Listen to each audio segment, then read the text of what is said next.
इस संसार में ऐसा कौन है जो परमानंद न चाहता हो।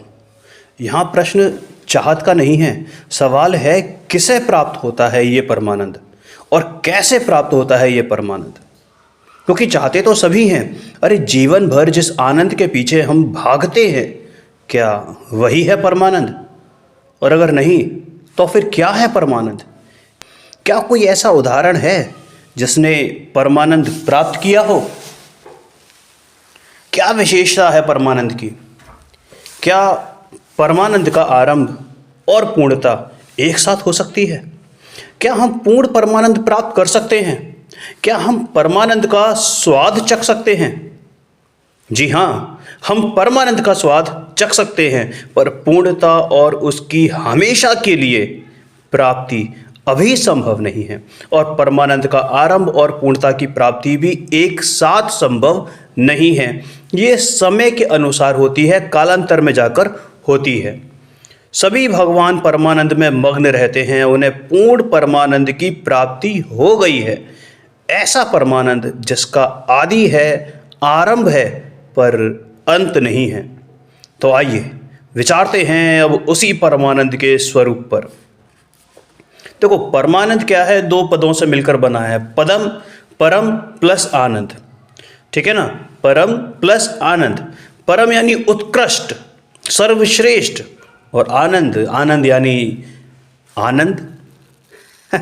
आनंद से तो हम सभी परिचित हैं, ऐसा कोई कह सकता है, लेकिन एक्चुअल में जिस आनंद की परिभाषा हम लौकिक जनों ने समझ रखी है या जानते हैं, वो एक्चुअल में आनंद है ही नहीं। अरे जिस आनंद से ये अनादिकालीन मिथ्या दृष्टि संसारी सभी परिचित है ना, वह आनंद परमानंद आनंद नहीं है, वह आनंद परम आनंद नहीं है। अरे मिथ्या दृष्टि परिचित है इंद्रियों से होने वाले आनंद से, और परम आनंद तो इंद्रियों के अधीन नहीं है, पराधीन नहीं है, स्वाधीन है, अतीन्द्रिय है। इंद्रिय आनंद कहाँ है? कि छूने में, चखने में, सूंघने में, देखने में, सुनने में। और ये चूंकि पुद्गल जनित आनंद है, तो ये आनंद भी एक्चुअल में मेरा गुण नहीं है, ये पुद्गल ही है।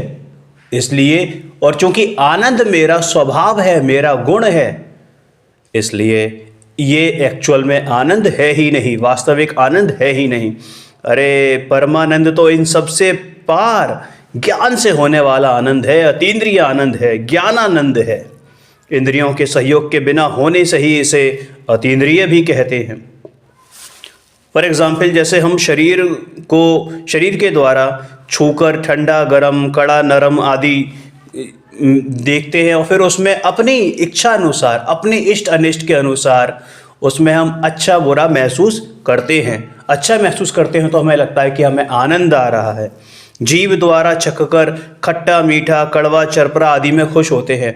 अब किसी को चरपरा स्वाद अच्छा लगता है तो उसको उसमें आनंद आता है, वहीं पर वस्तु वही है, लेकिन किसी को चरपरे में आंसू टपक पड़ते हैं, उसे मीठा अच्छा लगता है, उसे वहाँ आनंद आ रहा है। तो भैया ये आनंद की दो अलग अलग डेफिनेशन कैसे हो गई? अगर आनंद है तो एक ही जाति का होना चाहिए, पर ये तो अलग अलग जाति का है, इसका मतलब ये आनंद नहीं है। ऐसे ही नाक द्वारा सूंघकर किसी को किसी की खुशबू अच्छी लगती है, तो किसी को किसी खुशबू से एलर्जी होती है। अब जैसे मुझे ज़रा सा भी परफ्यूम अगर कहीं दिखता है तो मुझे छींकें आने लगती हैं। वहीं पर लोग परफ्यूमों को उड़ेल कर जाते हैं। समझ में आ गई ना बात? तो घ्राण इंद्रिय यानी नाक द्वारा सूंघकर, आँख द्वारा देखकर, किसी को कोई चीज़ बहुत अच्छी लगती है देखने में और कहीं किसी को कोई बहुत ही ज़्यादा बुरी लगती है, वही वस्तु, वही सीन चल रहा है, लेकिन किसी को अच्छा लगता है तो किसी को बुरा लगता है, और जिसको अच्छा लगता है वो उसमें आनंद मांगता है। किसी को पंजाबी म्यूज़िक पसंद आता है तो उसमें आनंद मानता है। किसी को पुराने गाने पसंद आते हैं तो उसमें आनंद मानता है। किसी को शास्त्रीय संगीत अच्छा लगता है तो उसमें आनंद मानता है, और किसी को वही शास्त्रीय संगीत बोरिंग लगता है। समझ में आ गई ना बात? भिन्न भिन्न प्रकार से आनंद अनुभव होता है, और मन ही मन हम खुश भी होते रहते हैं, लेकिन एक्चुअल में ये हमारा बहुत बड़ा भ्रम है, क्योंकि आनंद कभी भी क्षणिक नहीं हो सकता, कभी भी क्षणिक नहीं हो सकता। अरे ये जो खुशी है ना, जिसे हम एक्चुअल में खुशी नहीं है, सुख नहीं है, सुखाभास है, ये पल भर का है, क्षणिक है, पल भर में नष्ट हो जाता है। और कभी कभी तो ये ऐसा सुख होता है जो हमें कष्ट देकर जाता है, जो हमें कष्ट देकर जाता है। एक बार की मैं आपको एक घटना बताता हूँ, बहुत बचपन की बात है।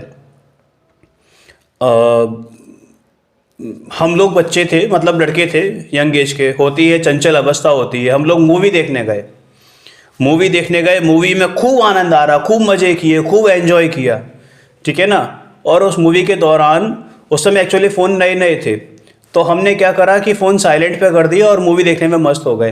पता लगा उस दौरान, मूवी देखने के दौरान, जहां हम आनंदित हो रहे थे, वहीं पर मेरे पास कम से कम 10 से 15 मिस कॉल आई मेरे घर से, ठीक है ना। और किसी एक बहुत कोई व्यक्ति आया हुआ था जो उसको बहुत ज़रूरी काम था, मुझसे ही काम था, मेरा फ़ायदा होने वाला था, ठीक है ना। और हमने क्या करा, मैंने उठाया नहीं फ़ोन। लेकिन जब बाद में जब मूवी ख़त्म हुई तो देखा, फ़ोन चेक किया तो अरे 15 मिस कॉल, ठीक है ना। फिर जब कॉल बैक किया तो वो एक छोटा सा बिजनेस था, एक डील थी जो मेरे हाथ से निकल चुकी थी, और मुझे बहुत नुकसान हो गया था। ऐसा ही एक बार की बात है कि हम किसी चीज़ में गप्पबाजी में रह गए, वहाँ आनंद आ रहा था, वहाँ ट्रेन छूट गई। होता है कई बार, लोगों का होता है। आप आजू बाजू क्या अपने अंदर आप झांक के देखो, कई बार ऐसा होता है, हम खुशी मना रहे हैं और अचानक से उसी दौरान कोई ऐसी चीज़ हो जाती है जो उसके कारण, जिस कारण से हम खुशी मना रहे हैं, वहीं पर उसके पैरेलल एक दुख भी चल रहा होता है। कोई ऐसा इंसिडेंट हो जाता है जो दुख का कारण बन जाता है और ज़िंदगी भर हम उस दुख को भूल नहीं पाते। अरे कष्ट तो कोई भी प्राणी पल भर को नहीं चाहता है। हम क्या चाहते हैं कि परमानेंट सुख हो जाए, परमानेंट आनंद हो जाए, ऐसा आनंद जो कभी समाप्त ना हो, हमेशा रहे। अतीन्द्रिय आनंद जब एक बार पूर्णता को प्राप्त हो जाता है ना, तो सदा रहता है, कभी नष्ट नहीं होता। इसलिए तो इसे अनंत आनंद भी कहते हैं, जिसका कोई अंत नहीं। ऐसा आनंद, अविनाशी आनंद, अरे इसके जैसा तो कोई आनंद ही नहीं है। उत्कृष्ट आनंद है, सर्वोत्कृष्ट आनंद है, आकुलता का अंश इसमें रंच मात्र भी नहीं है। और जो इसको परिपूर्ण रूप से पा लेता है, उसे प्राकृतिक आपदाएं प्रभावित नहीं करती। ऐसा नहीं कि प्राकृतिक आपदाएं उस पर आएंगी नहीं, पूर्ण रूप से पाने वाले तो केवल ज्ञानी भगवान है, उन पर तो प्राकृतिक आपदाएं कभी आती ही नहीं है। लेकिन जो वीतरागी मुनिराज हैं, जो अपने शुद्धोपयोग में हैं, प्राकृतिक आपदाएं आए तो आए, कोई वांदा नहीं है, उनको वो छू भी नहीं सकती, क्योंकि वो तो अपने परम आनंद में मस्त हैं। और जो सर्वज्ञ होते हैं, जिनको परम आनंद ऐसा प्राप्त होता है जो कभी अब जाएगा नहीं, पर्याय में भी वो आनंद प्राप्त हो गया है, प्रकट हो गया है, तो भैया उनको तो शारीरिक कष्ट होंगे ही नहीं, मानसिक कष्ट नहीं होंगे, आहार विहार निहार आदि नहीं होंगे, सर्दी गर्मी के कष्टों से रहित हैं और शीघ्र ही परम पद में स्थित हैं। अरे शरीर रहित हैं, निरंतर परमानंद का रसपान कर रहे हैं और परमानंद में ही मग्न रहते हैं। जो जीव इस आनंद का स्वाद चख लेते हैं ना, उनकी दृष्टि सम्यक हो जाती है, और इसलिए वो सम्यक दृष्टि कहलाते हैं। जब तक जीव इस आनंद की अनुभूति को नहीं कर पाते, तब तक मिथ्या दृष्टि रहते हैं। अरे एक बार अंदर झांक के तो देख, अनंत आनंद तेरे अंदर ही विराजमान है, और तू कहाँ बाहर विषयों में उस आनंद को ढूंढ रहा है, कहाँ ढूंढ रहा है। अरे मिथ्या दृष्टि जी, पहली बार आनंद, इस परमानंद का मात्र जघन्य अंतर्मूरत मतलब 2-4 समय मैक्सिमम, 2 समय मैक्सिमम तक ही इसका रसपान करता है। लेकिन वो 2 समय ही ऐसा होता है जैसे अनंत काल का आनंद इसने आज ही प्राप्त कर लिया हो।